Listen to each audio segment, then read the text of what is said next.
दोस्तों, आज की ये दो कहानियाँ आपको आपके जीवन में सफलता प्रदान करेगी। आपको दो ऐसे मार्ग दिखाएंगी जिनको जानने के बाद अपने जीवन में और भी ज़्यादा सफल हो सकते हैं। लेकिन इसके लिए आपको इन दोनों कहानियों को ध्यान से सुनना होगा। जो नहीं जानता उसे बस इसी बात की संभावना होती है कि वह सब कुछ जान सके, लेकिन जो पहले से ही सब कुछ जानता है उसे कोई क्या सिखा सकता है, वह और क्या सीख सकता है। ठीक इसी प्रकार आत्मज्ञान की प्राप्ति से पहले महात्मा बुद्ध बिल्कुल एक अनजान की तरह प्रश्न पूछा करते थे, जैसे कि उन्हें कुछ पता ही ना हो।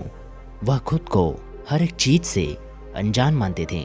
उन्होंने हर चीज को सीखने की इच्छा रखी, जिस कारण आज वो क्या हैं ये हम सभी जानते हैं। ठीक इसी प्रकार एक और महान व्यक्ति थे जिनके बारे में आपको जानना ज़रूरी है। आज हम उन्हीं की कहानी के बारे में बात करने वाले हैं। एक बार किसी नगरी में एक गुरु रहा करते थे। उनके कई शिष्य थे और वो अपने सभी शिष्यों को कुछ समझा रहे थे, लेकिन उन शिष्यों में एक ऐसा मूर्ख था जिसे कुछ भी ज्ञान नहीं था, या फिर आप इसे यूं भी कह सकते हैं कि वह इंसान इतना साधारण था कि वह एक समय पर केवल एक ही काम कर सकता था। गुरु का मानना था कि वह शिष्य कुछ भी काम नहीं कर सकता, लेकिन वह उनका शिष्य था, जिस कारण वह उनका दिल दुखाना नहीं चाहते थे। लेकिन गुरु और वहाँ पर उपस्थित सभी शिष्य ये जानते थे कि यह शिष्य बिल्कुल नासमझ है। एक बार गुरुवर एक तालाब की ओर स्नान करने जा रहे थे। उन्होंने सोचा, क्यों ना मैं इसे अपने साथ ले जाऊं। वैसे भी ये किसी काम का नहीं है। अगर मैं इसे कोई काम देता भी हूँ तो ये उस काम को बिगाड़ ही देता है। ये हर काम को उल्टा ही कर देता है। गुरुजी उससे बहुत ज़्यादा तंग आ चुके थे। उसकी चेतना बड़ी ही साधारण थी। यदि उसे एक बार में कोई दो काम दे दे तो वह एक भी काम ढंग से नहीं कर पाता था। इसीलिए गुरुवर गुस्से में उसे अपने साथ लेकर चले जाते हैं। वे दोनों नदी के किनारे पहुंचते हैं। वहाँ पर गुरु स्नान करने के लिए जाते हैं और जाते समय गुरुवर अपने सारे वस्त्र निकाल कर अपने उस मूर्ख शिष्य के हाथ में दे देते हैं और उससे कहते हैं कि तुम इन कपड़ों को नीचे ज़मीन पर मत रखना, क्योंकि यह ज़मीन गीली है और गीली मिट्टी लगने के कारण ये वस्त्र खराब हो जाएंगे, और अब स्नान करने के बाद मुझे कहीं और भी जाना है। गुरुवर ने फिर से उस शिष्य से कहा, ध्यान रखना, कपड़े नीचे बिल्कुल मत रखना। गुरुवर ने इस बात को अपने उस मूर्ख शिष्य के सामने कई बार दोहराया। वह शिष्य अपने गुरुवर से कहता है, ठीक है गुरुवर, मैं आपके इन वस्त्रों को अपने हाथ में ही पकड़ के रखूंगा जब तक आप नहीं आ जाते। लेकिन उसके बाद भी वह गुरुवर अपने उस शिष्य से बार बार एक ही बात दोहरा रहे थे कि इस वस्त्र को नीचे ज़मीन पर मत रखना, क्योंकि वह जानते थे कि यह हर काम को उल्टा ही कर देता है। इतना कहकर वह गुरुवर स्नान करने के लिए उस तालाब में चले जाते हैं। स्नान करने के बाद वह गुरुवर तालाब से बाहर आ रहे होते हैं। तभी वह मूर्ख शिष्य अपने गुरुवर की तरफ देखता है तो उसे ऐसा लगता है मानो गुरुजी उसे बुला रहे हों। वह तुरंत ही उन कपड़ों को नीचे ज़मीन पर रख देता है और दौड़ा दौड़ा अपने गुरुवर के पास पहुंच जाता है और उनसे कहता है, जी गुरुवर, कहिए आपने मुझे क्यों बुलाया। यह देख वह गुरुवर क्रोधित हो जाती हैं और इस क्रोध में वह अपने शिष्य से कहते हैं, मूर्ख, मैंने तुम्हें कब बुलाया।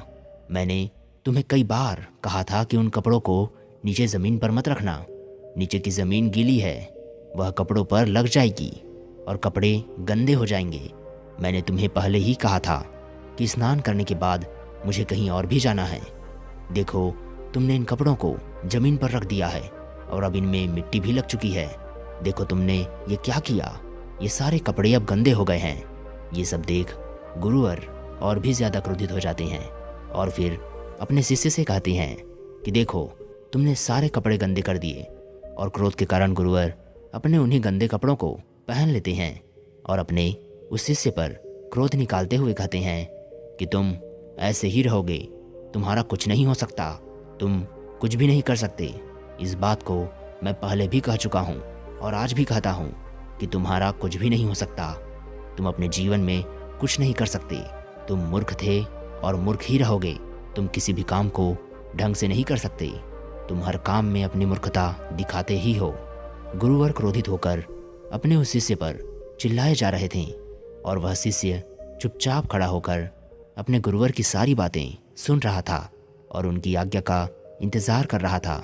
वह अपने गुरुवर से कहता है, हे गुरुवर, मुझसे गलती हो गई, मुझे लगा कि आपने मुझे बुलाया है, जिस कारण मैंने इन वस्त्रों को यहीं पर रख दिया और आपके पास दौड़ा चला आया। इसके लिए मुझे क्षमा कीजिए और मुझे अगला काम बताइए, मैं उस काम को पूरा करके ही दिखाऊंगा। शिष्य के मुख से ये बात सुनकर उन गुरुवर को और भी ज़्यादा क्रोध आ जाता है। पास ही में एक बड़ी सी चट्टान थी और उसके पास कुछ छोटे छोटे पत्थरों के टुकड़े पड़े हुए थे। गुरुवर ने उन छोटे छोटे पत्थरों के टुकड़ों को उठाया और अपने शिष्य को देते हुए कहा, जब तक मैं नहीं आता हूँ तब तक तुम यहीं पर बैठकर इस बड़ी सी चट्टान पर राम राम लिखते रहना। और क्रोध में आकर गुरुवर वहाँ से चले जाते हैं। वह शिष्य अपने गुरुवर की आज्ञा को मान लेता है और उस चट्टान पर पत्थरों से राम राम लिखना शुरू कर देता है। गुरुवर शाम को जब वापस लौटते हैं तो उन्हें इस बात का एहसास होता है कि उन्होंने अपने उस शिष्य पर व्यर्थ ही क्रोध कर दिया और वह अपने सभी शिष्यों को पास बुलाकर अपने उस शिष्य के बारे में पूछते हैं। तभी उन शिष्यों में से एक शिष्य गुरुवर से कहता है, हे गुरुवर, सुबह आप ही उसे अपने साथ लेकर गए थे और उसके बाद से अभी तक वह वापस नहीं लौटा है। तभी गुरु को याद आता है कि वह तो उसे उस चट्टान पर राम राम लिखने को कहकर बोल आए हैं। गुरुवर दौड़े दौड़े उस चट्टान के पास पहुंचते हैं और देखते हैं कि वह शिष्य उस चट्टान पर राम का नाम लिखे जा रहा था। बस फर्क इतना था, उस शिष्य को जो पत्थर के छोटे छोटे टुकड़े दिए थे वो सभी खत्म हो चुके थे, पूरी तरह से घिस चुके थे। उसके साथ ही उस शिष्य की अंगुलियां और अंगूठा भी पूरी तरीके से घिस चुका था, जिसमें से रक्त बह रहा था और उसका हाथ पूरी तरह से खून से लथपथ हो चुका था। ये देख गुरुवर को अपनी गलती का एहसास हो गया। उन्होंने उसे तुरंत ही अपने गले से लगा लिया और अपनी भूल के लिए अपने शिष्य से क्षमा मांगी। दोस्तों, आप इस कहानी से क्या समझते हैं ये मैं नहीं जानता, लेकिन अगर मैं आपको उदाहरण के साथ समझाने की कोशिश करूं तो मान लीजिए कि आपके पास एक गिलास है और वह गिलास पानी से लबालब भरा हुआ है, तो क्या उसमें आप और पानी डाल सकते हैं? उम्मीद है आप ये तो समझ गए होंगे कि उस गिलास में और पानी नहीं भरा जा सकता। ठीक उसी प्रकार यदि आप अपने जीवन में किसी बड़े लक्ष्य का पीछा कर रहे हैं, किसी बड़े लक्ष्य को पाना चाहते हैं, तो आपको उस खाली गिलास की तरह बनना होगा जिसमें और भी ज़्यादा पानी भरा जा सके। मतलब आपको हमेशा सीखते रहना होगा। और यदि आप पहले से ये कहेंगे कि मुझे सब पता है, तो आपको कोई कुछ नहीं सिखा सकता। तो आपको हमेशा सीखते रहना ज़रूरी है, क्योंकि जो व्यक्ति मूर्ख होता है वह बुद्धिशील भी होता है। उन्हें ही तो जानने व सिखाने की आवश्यकता होती है। वह सब कुछ जान सके, समझ सके और बुद्धिमान बन सके। यदि कोई व्यक्ति पहले से ही बुद्धिमान है तो आप उसे क्या सिखा सकते हैं? इसीलिए अपने जीवन में यदि कुछ पाना है तो आपको पहले से ही अपने आप को खाली रखना होगा, यानी सीखने की वो तलब अपने अंदर उत्पन्न करनी होगी। और जो हर किसी की नज़र में कुछ नहीं था सिवाय मूर्ख के, यहाँ तक कि उसके गुरुवर भी उसे समझ नहीं पाते थे, लेकिन उन्होंने यह भी ध्यान दिया कि उसके जैसा आज्ञाकारी शिष्य उनके पूरे आश्रम में नहीं था। चलिए बढ़ते हैं अगली कहानी की तरफ। महात्मा बुद्ध बनने के पहले सिद्धार्थ के मन में कई सवाल थे, जिसका जवाब पूरे महल में कोई नहीं दे पाता था। और अपने प्रश्नों के उत्तर ना मिल पाने के कारण सिद्धार्थ बहुत दुखी भी रहते थे, क्योंकि हर किसी के बस की बात नहीं थी कि वे उनके सवालों का जवाब दे सके, जिस कारण उनके सभी प्रश्नों का जवाब उन्हें नहीं मिल पाता था। और इन सारी बातों को लेकर सिद्धार्थ के पिता काफ़ी चिंतित भी रहा करते थे। उन्हें हमेशा यही चिंता सताती रहती थी कि सिद्धार्थ को कोई दुख ना पहुँचे, जिस कारण उन्होंने महल में ही सभी बच्चों के लिए एक गुरुकुल भी बनवा दिया। वे यही चाहते थे कि महल के सभी बच्चे उस गुरुकुल में पढ़ सकें और उन्हें बाहर कहीं जाने की आवश्यकता ना पड़े। और उस गुरुकुल में आने वाले सभी गुरुओं से पहले ही कह दिया गया था कि आपके द्वारा किसी भी बच्चे को ऐसी शिक्षा नहीं मिलनी चाहिए जिनसे उनके मन में वैराग्य उत्पन्न हो जाए।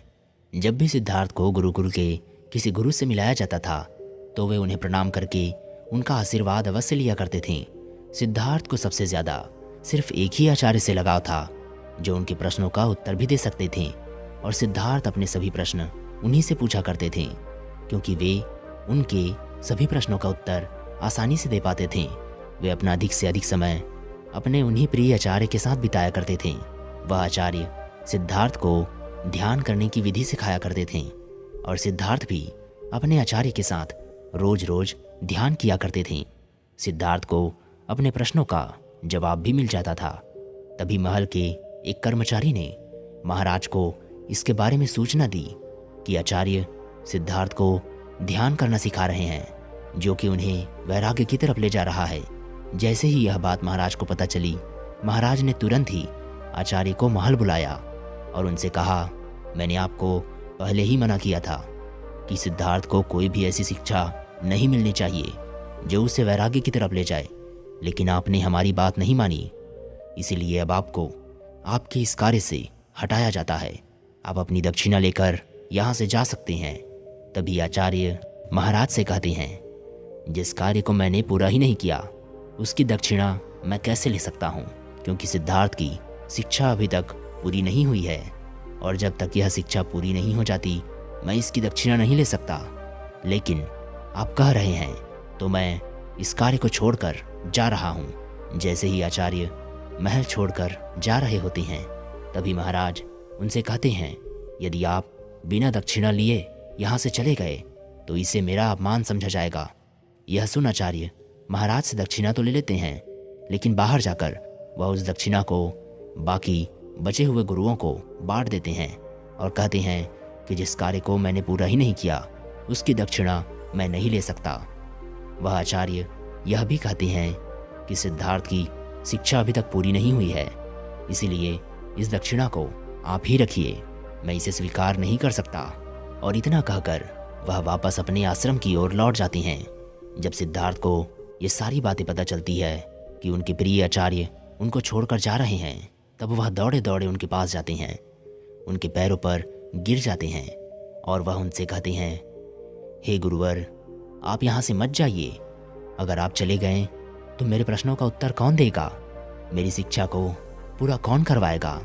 कौन मेरी समस्या का समाधान करेगा? वह आचार्य भी सिद्धार्थ से बहुत प्रेम करते थे। उन्हें उठाकर एक पेड़ की तरफ इशारा करते हुए वह कहते हैं, तुम्हें पता है, इस चिड़िया ने कुछ दिनों पहले यहाँ पर घोंसला बना रखा था और उस चिड़िया के छोटे छोटे बच्चे इस घोंसले में रहा करते थे। लेकिन आज सुबह सुबह उस चिड़िया ने अपने उन बच्चों को अपने घोंसले से धक्का दे दिया, क्योंकि वो चिड़िया जानती थी और वह अपने बच्चों को देख रही थी। उसके बच्चे पंख फड़फड़ा रहे थे, जिस कारण उस चिड़िया ने अपने बच्चों को घोंसले से धक्का दे दिया और वह चिड़िया के बच्चे अपने बचाव में अपने पंखों को और ज़्यादा ज़ोर ज़ोर से फड़फड़ाना शुरू कर देते हैं और ऐसा करने से वे सभी चिड़िया के बच्चे उड़ने लग गए और उन्हें अब उड़ना आ चुका है। वे लोग आकाश की तरफ उड़कर जा चुके हैं और अब वही समय आ चुका है कि मैं भी तुम्हारा साथ छोड़ दूं। यदि मैं तुम्हारा साथ नहीं छोड़ूंगा तो तुम्हें भी कभी उड़ना नहीं आएगा, तुम भी केवल अपने पंख फड़फड़ाकर यहीं पर रह जाओगे। इसलिए मुझे अब यहाँ से जाना ही होगा। आचार्य की ये सारी बातें सुनकर सिद्धार्थ उनसे कहते हैं, हे आचार्य, आप यहाँ से मत जाइए, मैं यहाँ पर अकेला हूँ। आप ही मुझे वह शिक्षा दे सकते हैं जो मैं चाहता हूँ। मेरे सवालों का जवाब आप ही दे सकते हैं, मेरे समस्याओं का समाधान आप ही कर सकते हैं। तभी वह आचार्य सिद्धार्थ से कहते हैं, तुम्हें दूसरों के ऊपर निर्भर होना छोड़ना होगा, तुम्हें बहुत आगे जाना है। अगर मेरे भाग्य में होगा तो हम एक दिन फिर ज़रूर मिलेंगे। तभी सिद्धार्थ कहते हैं, हे गुरुवर, आप यहाँ से कहीं मत जाइए। और आचार्य इस पर कहते हैं, हे सिद्धार्थ, क्या तुम्हें सभी वेदों की विद्या याद है? सिद्धार्थ कहते हैं, हाँ गुरुदेव, मुझे सब कुछ याद है। तभी आचार्य कहते हैं कि ठीक है, अपनी आंखें बंद करो और मुझे उनमें से बताई हुई कुछ ऐसी विद्याएं सुनाओ जो मैंने तुम्हें सिखाई है। सिद्धार्थ अपने आचार्य की बात मान लेते हैं। वह आंखें बंद करके उन्हें वो सारी विद्याएं बताने लगते हैं। लेकिन जब वह आंखें खोलते हैं तो आचार्य वहां से जा चुके होते हैं। यह देख सिद्धार्थ को बहुत दुख होता है। वह अंदर से पूरी तरह से टूट जाते हैं, परंतु वह हार नहीं मानते। वो फिर उठ खड़े होते हैं और आचार्य के द्वारा बताई गई बातों को, बताए गए ज्ञान को याद करते हैं और फिर आगे बढ़ने की कोशिश करते हैं। और इसके आगे क्या हुआ ये तो हम सभी जानते हैं। महात्मा बुद्ध ने आत्मज्ञान की प्राप्ति की, सत्य को प्राप्त किया। जिन गुरुवर ने उन्हें इस राह पर छोड़ दिया था, आगे चलकर वही गुरुवर उनके गुरु भाई बन गए, उनके शिष्य बन गए। लेकिन उस समय जब उन्होंने उनका साथ छोड़ा था, तब सिद्धार्थ उस समय पूरी तरह टूट चुके थे। वह हिम्मत हार चुके थे। वह यह सोच रहे थे कि अब उनसे अकेले यह सब नहीं हो पाएगा। वह सब कुछ छोड़ने के लिए तैयार थे। लेकिन यदि आचार्य ने यह सब नहीं किया होता तो शायद ये सारी घटनाएं भी नहीं होती। दोस्तों, हमारे जीवन में भी कुछ ऐसा ही होता है। यदि हमारे जीवन में कोई ऐसी घटना घटित होती है तो हम उसको अपने ऊपर हावी होने देते हैं, जो हमें पूरी तरह से तोड़ देती है, हमारी हिम्मत को पूरी तरह से खत्म कर देती है और हम थक हार कर बैठ जाते हैं। लेकिन ज़रूरत है तो हमें खुद पर विश्वास करने की, खुद पर यकीन करने की और आगे बढ़ते रहने की। यदि उस समय सिद्धार्थ ने यह मान लिया होता कि अब मुझसे कुछ नहीं हो सकता, तो शायद महात्मा बुद्ध जैसा कोई परम ज्ञानी महात्मा हमें नहीं मिल पाता। वैसे ही यदि हम अपने मुश्किलों से हार कर बैठ जाएं और हम ये सोचें कि हमसे कुछ नहीं होगा, तो आपसे कभी कुछ नहीं हो पाएगा। लेकिन वहीं पर आप हिम्मत करते हैं, आगे बढ़ते हैं और कोशिश करते हैं, तो आपसे सब कुछ हो सकता है। आप जो कुछ चाहते हैं वो सब आप कर सकते हैं। दोस्तों, उम्मीद है कि आपने आज की इस वीडियो से ज़रूर कुछ ना कुछ सीखा होगा।